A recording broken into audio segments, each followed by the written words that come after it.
Today we're going to be talking about H2O water treatment as well as water stewardship.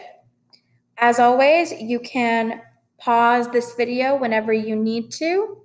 Please fill out your notes on pages 9 and 10 in your LearnEd notebook. Why do we clean water? Even clear water may contain odorless, tasteless, and colorless contaminants that are harmful to humans and our environment.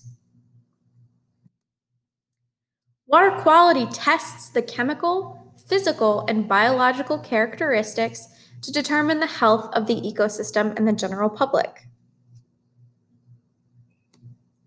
There are 3 different kinds of tests that we do. First, chemical. We test the levels of nitrates, phosphates, and salt in the water. The second is physical. We test the pH, the turbidity, dissolved oxygen, and other things in the water. The third is biological. We test the number of organisms and species in the water. Water standards are very important. They are controlled by local, regional, and federal agencies. One of the most famous is the EPA, or the Environmental Protection Agency. They set maximum levels for environmental contaminants. They monitor your environment, and they identify uses for water, drinking, recreation, etc. And they protect water's uses, and they preserve the usage of water. Water treatment. Water must be treated before and after its use. When we talk about freshwater treatment, here are the steps. Water is first collected from a lake or a river. Sedimentation, or large particles, settle to the bottom. Filtration. Solids are filtered out of the water. Chemicals.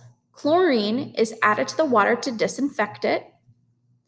And potable water is then placed into pipes and taken to our homes and businesses. Wastewater treatment. So this is the treatment of water after it has been used. Wastewater is collected from our homes and businesses.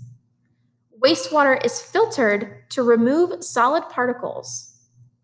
In a tank, wastewater settles to separate water from oil and sludge, partially solid material. The oil and sludge are then removed. Water is again disinfected with chemicals like chlorine. The chemicals then are removed, and water is released back into the environment where it can start the cycle over again. Stewardship. Compare and contrast the methods of freshwater and wastewater treatment in the diagram on page 10. Please pause the video here and compare and contrast those. Water stewardship. Freshwater resources are limited. Humans must conserve or prevent the loss of water by thoughtful management of it. We must also protect water from harm. To discuss the 2 questions on page 10, which are, what are some ways that you can conserve water? And what are some ways that you can prevent contaminants from entering the water? Please pause the video now and fill out those 2.